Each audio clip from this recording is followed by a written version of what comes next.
wonten kidung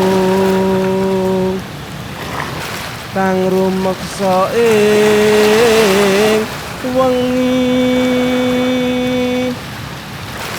teko hayu luputa ing lelara luput ing lahi kabeh. Debu ombak pantai utara Pulau Jawa menjadi saksi bisu sejak masuknya Islam ke tanah Jawa. Tulisan lontar, bukti arkeolog maupun folklore yang ada dalam cerita wayang Islam pantai utara ini adalah jalur lintas utama masuknya perintis agama Islam yang disebut Wali Songo periode pertama. Wayang Songsong bagian dari wayang kuno, tapi wayang Songsong hanya melakonkan repertoar Islam. Wayang ini adalah kreasi Sunan Kalijogo yang dipakai Sunan Derajat berdakwah. Teman tirta maling adoh tan wani praing mami tuju gunopan sirna.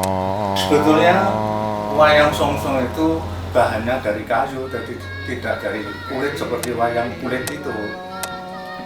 Nah, kayunya itu asalnya dari Laut Jawa, dibawa oleh nelayan, lantas diaturkan kepada Pangeran Sutosuling, kerabat Kasunanan Derajat. Perintah dari Sunan Derajat, kayu tersebut agar supaya dijadikan wayang.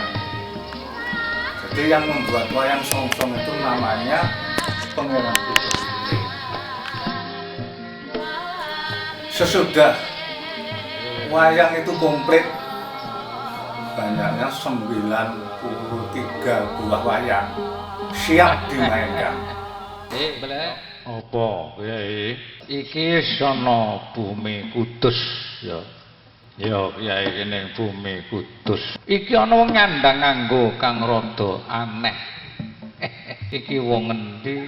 Sapa jenenge? Ya ditakone to Kyai.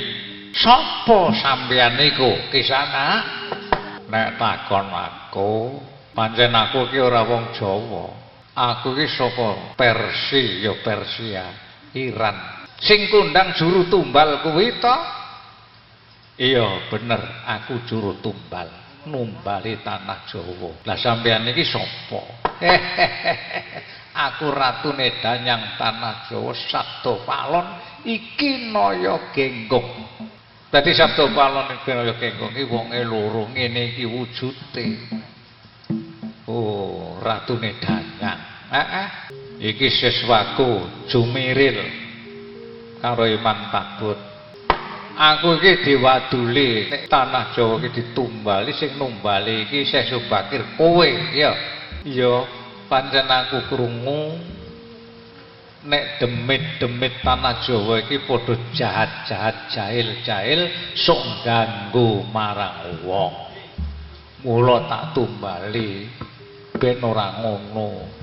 Kaping pindhone aku sak kancaku aulia saka tanah Arab iki nggawa agama suci, agama Islam, agama mulya sing kudu ditularake nyang sapa-sapa. Merga umume tanah Jawa iki akeh wong sing nyembah brahala. Dadi aja nganti sesat wong-wong iku mau ngono. Ngono kuwi ya kena wae. Nek kowe kepengin melok cawe-cawe ndandane tanah Jawa, ndandane wong mok agama Islam karepmu, mok Islamno ya wis. Ya aku lega lila. Wong-wong ki mok Islamno ya kena. Dieling-eling mlebune agama Islam yang tanah Jawa iki ora ana peperangan, ora ana apa-apa, ora ana gegeran. Nanging aku duwe penjaluk besok yen wis 500 tahun suwene agama Islam ana tanah Jawa, kowe kudu nglenggono ganti tatanane Sabda Palon Naya Genggong. Ora gelem iki aku, emoh. Mergo agama iku ana astane Allah Subhanahu wa taala. Ya wis kebacut tak sabdakno. Besok nek wis titi mangsane begecil lautan tak unggah nang daratan ganggu marang wong. Wong apik-apik dijawel iso dadi wong ala. Dari folklor wayang songsong ini, kita mengetahui ternyata Wali Songo ada dua periode. Semua Wali Songo periode pertama berasal dari luar Nusantara. Syekh Maulana Malik Ibrahim dan Syekh Maulana Israel berasal dari Turki. Syekh Jumadil Kubro dari Mesir. Syekh Muhammad Al-Makrobi dari Maroko. Syekh Maulana Muhammad Ali Akbar dan Syekh Subakir dari Persia yang sekarang dinamakan Iran. Syekh Maulana Hasanuddin dan Syekh Muhammad Ali Yudin dari Palestina. Syekh Ibrahim Asmoro Kondi dari Samarkand. Kesembilan wali ini mempunyai berbagai bidang keahlian. Ada yang ahli obat-obatan dan kedokteran. Ada ahli tata negara. Ada ahli pertanian dan maritim. Bahkan ada yang ahli tumbal. Karena tanah Jawa waktu itu masih dipengaruhi oleh kekuatan makhluk halus hasil kepercayaan animisme.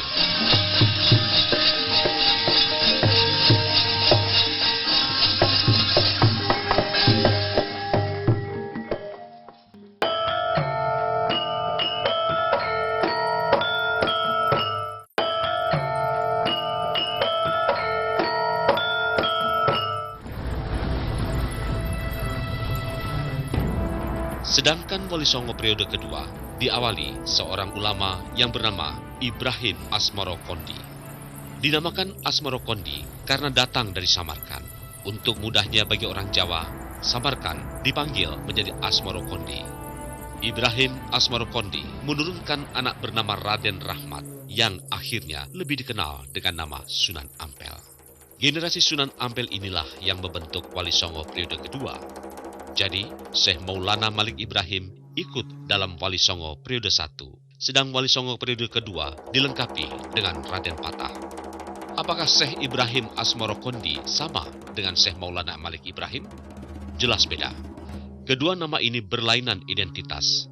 Banyak buku yang menulis dua nama itu sama. Satu orang. Itu jelas salah.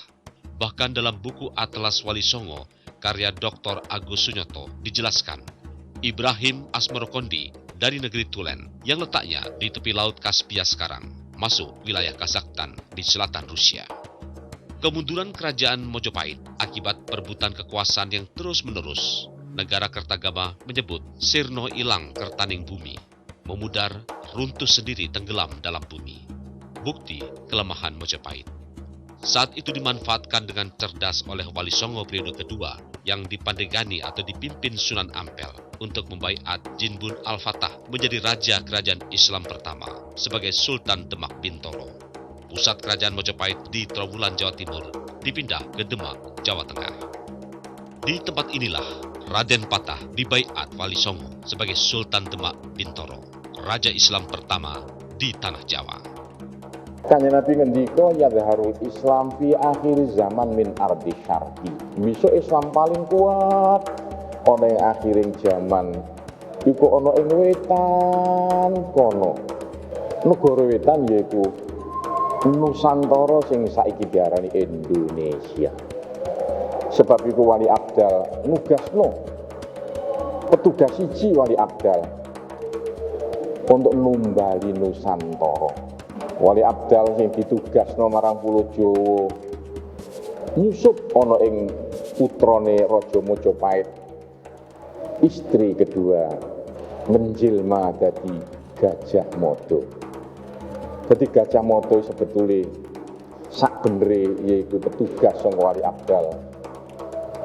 Diperintahno kanggo numbali Nusantara supaya sakliyane Islam akhiring zaman ora kuat manggon ana ing Nusantara. Di antara anak turune Kanjeng Nabi Syekh Jamaluddin jenenge. Sebab dikejar-kejar zaman itu. Pertama kali anak turune Kanjeng Nabi kang mlebu Pulo Jawa nunut kapale Cengho, yaiku golongan Cina sing wis mlebu Islam. Wayang songsong peninggalan Sunan Derajat awalnya tidak seperti sekarang. Dahulu bentuknya seperti wayang golek 3 dimensi. Hal ini mendapat reaksi keras dari Sunan Giri. dikatakan oleh beliau seperti berhala zaman jahiliyah. Berkat kearifan Sunan Kalijaga, akhirnya bentuk anak wayang songsong diubah menjadi 2 dimensi atau pipih.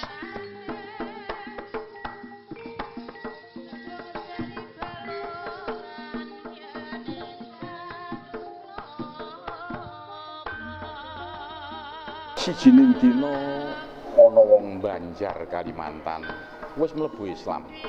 Tapi jenenge ora jelas. Mbah Banjar. Mbah Banjar karo santri-santrine niat budal ana ing Surabaya, perlu belajar agama marang Sunan Ngampel Surabaya. Persis ana ing lore desa kene yaiku desa Jelak asale. Kapale Mbah Banjar tenggelam.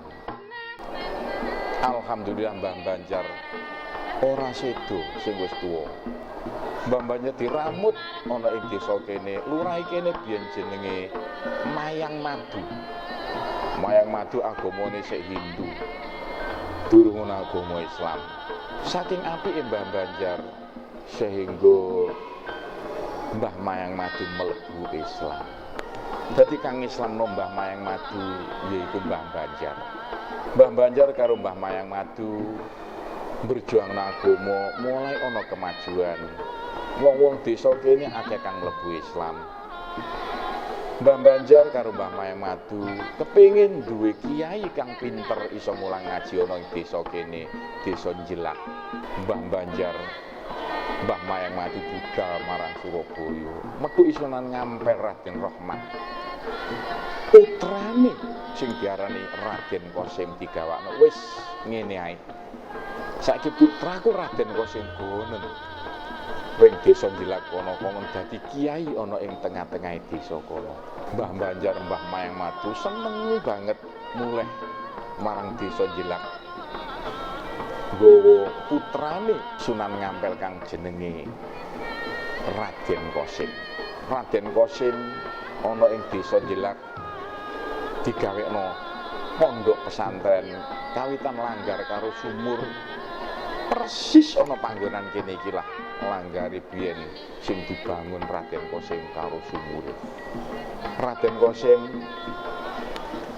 mulang ngaji niru carane kaya apa. Mbah Banjar Mbah Mayang Madu berjuang agama pakai nabuh gending Jawa karo lagu-lagu pangkur, lagu-lagu kinanti kang wis ditata. Tapi arane menungso wong kene tiap-tiap gending diunekno ngumpul sedaya senenge setengah mati rungokno gending Jawa. Tapi nek dijak ngaji buyar. Gending diunekno maneh ngumpul sedaya dijak ngaji buyar. Gending diunekno ngumpul dijak ngaji buyar. Suwe-suwe Raden Kosim pegel atine kebarus ndonga kaya mengkene. Wis ngene ae. Sapa sing gelem ngumpul rene?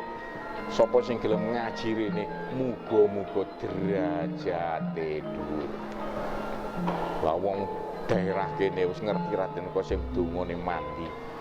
Lho gara-gara iku lah malah santrine Raden Kosim sing kumpul ngrungokno ngajine Raden Kosim gak karuan akeh. Sehingga Raden Kosim dijuluki Sunan Derajat. Tanah panggonane Raden Kosim ngendika diarani tanah derajat.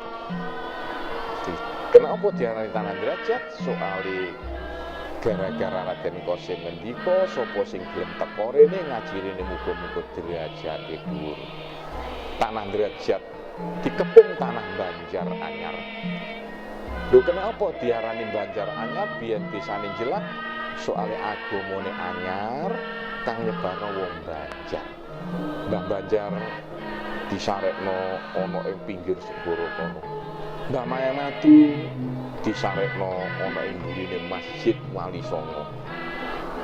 Sunan Derajat dipek mantu karo Mbah Mayang Madu. Luruno kiai-kiai sak pulo Jawa.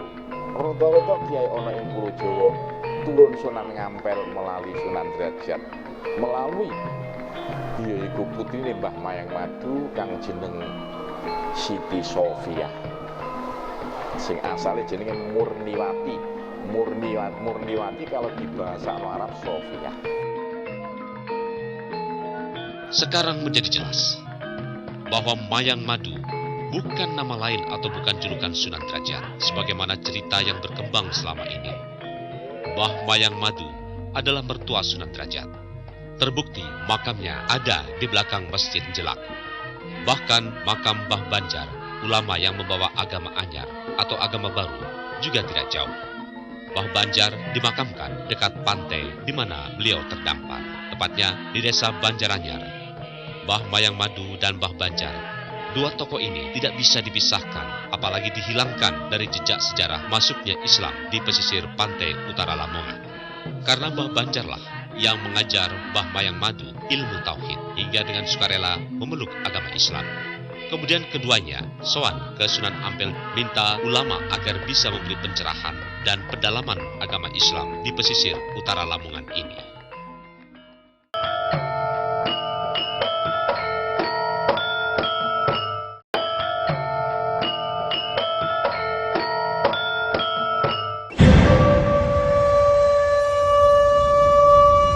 Agama Islam masuk tanah Jawa tanpa kekerasan karena memakai pendekatan budaya. Wali Songo periode kedua memanfaatkan wayang, kidung, mocopat, dan kesenian ketika melakukan dakwah. Sebagai bukti, bentuk masjid kurus yang masih dibiarkan berupa bangunan pura orang Hindu. Ini pendekatan budaya yang menghormati agama sebelumnya, tapi di dalamnya adalah masjid yang Islami. Di Museum Sunan Derajat ada peninggalan ukiran kayu, bunga teratai, yang acap kali dipakai ritual umat Buddha. Bunga teratai ini mempunyai pesan yang amat dalam. Filosofinya, hendaknya dalam hidup ini, meskipun berada di tempat yang kotor, harus bisa memberi keindahan terhadap manusia sekelilingnya, seperti indahnya bunga teratai. Kita melihat bahwa Lamongan, kemudian di pesisir itu kita bisa melihat hampir sebagian besar lebih banyak menyajikan repertoar Islam. Ini sudah barang tentu arahan dari para wali yang sangat luar biasa dari Sunan Derajat, Sunan Gunung. Ini memberikan arahan bagaimana bahwa pertunjukan ini bukan sekedar pertunjukan untuk tontonan tapi juga tuntunan. Sehingga bentuknya juga harus dua dimensi. Ini karena ngomong ideologi keagamaan yang sangat berbeda dari teisme yang sangat berbeda. Konsep teisme dari politeisme menjadi monoteisme. Yang dulu ada 3 dimensi, kemudian harus dipertahankan dengan 2 dimensi dalam bentuk pipih. Dan kemudian ada style, tidak seperti wajah orang, wajahnya sudah fantastik sekali. Itu tidak ada dalam wajah-wajah keseharian. Semuanya dalam bentuk fantasi, imajinasi, perupaan yang sangat berbeda.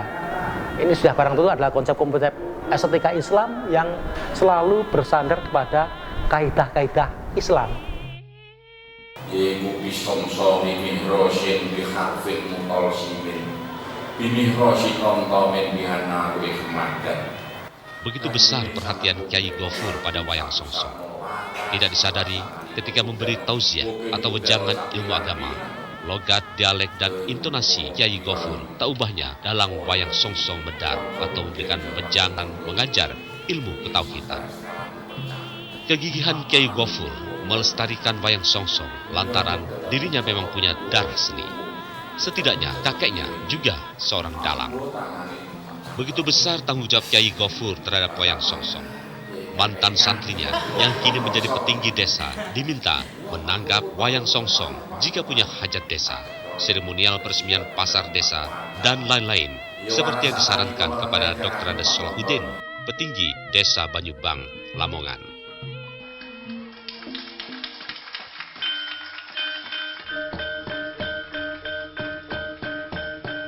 Kami punya tujuan bagaimana pemerintah desa maupun teman-teman pemuda ikut melestarikan kebudayaan wayang songsong yang dari dulu sejak sudah ada pada zamannya Sunan Derajat. Sehingga kita harapkan dengan kita mendatangkan wayang songsong ini, kita selaku pemuda ikut bersama-sama melestarikan budaya Islami dalam rangka untuk pengembangan syiar agama Islam yang sudah diterapkan Sunan Derajat pada masanya. Dahulu kala, sebelum ceritanya diganti dengan cerita Islami, wayang songsong yang juga dikenal sebagai wayang krucil acap kali dipakai untuk ritual ruatan, baik ruatan sengkolo atau naas maupun bersih desa, karena wayang krucil songsong dipercaya mempunyai kekuatan supranatural atau astral, terutama pada gunungannya yang terbuat dari bulu burung merak. Semua isi rimba raya lari tunggang langgang karena bulu merak bagai 1000 mata hantu yang menakutkan binatang lainnya. Ada sebuah pengalaman saya ketika melakukan pendakian dari Gunung Penanggungan ke Gunung Welirang, lalu diteruskan ke Gunung Arjuna. Nah, itu ada sebuah lembah cukup lebar begitu.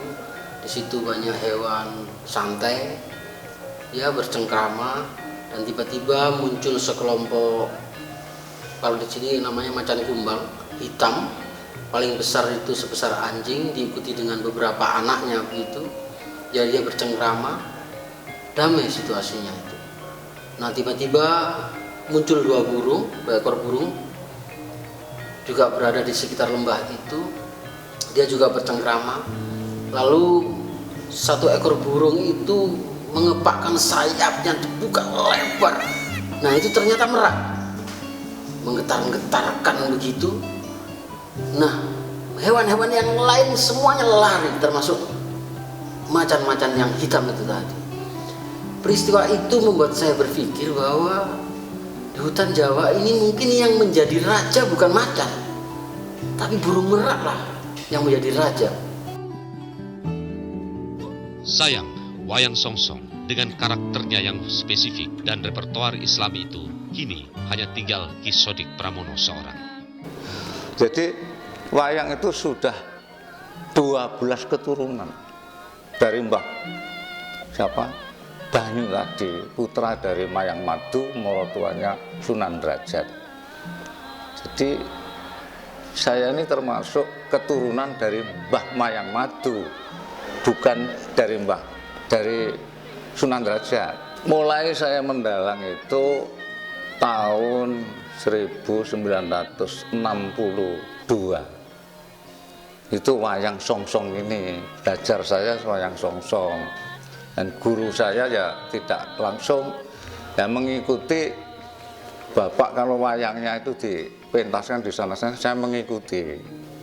Anak saya yang namanya Suko Edi Puspito ya sudah bisa mendalang wayang kulit, tapi belum berani wayang songsong ini, belum berani. Ada kalanya itu orang yang minta ruat di rumah saya sini untuk nazar, kaulan, bahasa Jawanya kaul, nazar. Misalnya kalau anak saya itu besok mendapat jodoh, saya tanggapnya wayang bae songsong itu. Sampai sekarang belum ada regenerasi wayang songsong. Padahal pesan cerita Islami sangat dibutuhkan untuk pembangunan karakter bangsa. Dakwah dan perjuangan Wali Songo lewat kebudayaan dan kesenian setidaknya dibuktikan lewat peninggalan-peninggalan arkeologis yang masih ada hingga kini. Ukiran dan ornamen pintu gerbang makam Sunan Sendang Dhuwur merupakan bukti otentik arkeologis perjuangan para waliullah lewat seni yang tinggi dan adiluhung. Pintu gerbang Saib Garuda Paduraksa ini adalah pesan simbolik. Jika kita menembah atau sembahyang, hendaknya masuk sampai kolbu lewat gerbangnya dodo. Artinya, sholat itu setelah bersuci, hendaknya sampai ke kolbu hati yang paling dalam, melewati pintu gerbang di dalam dada.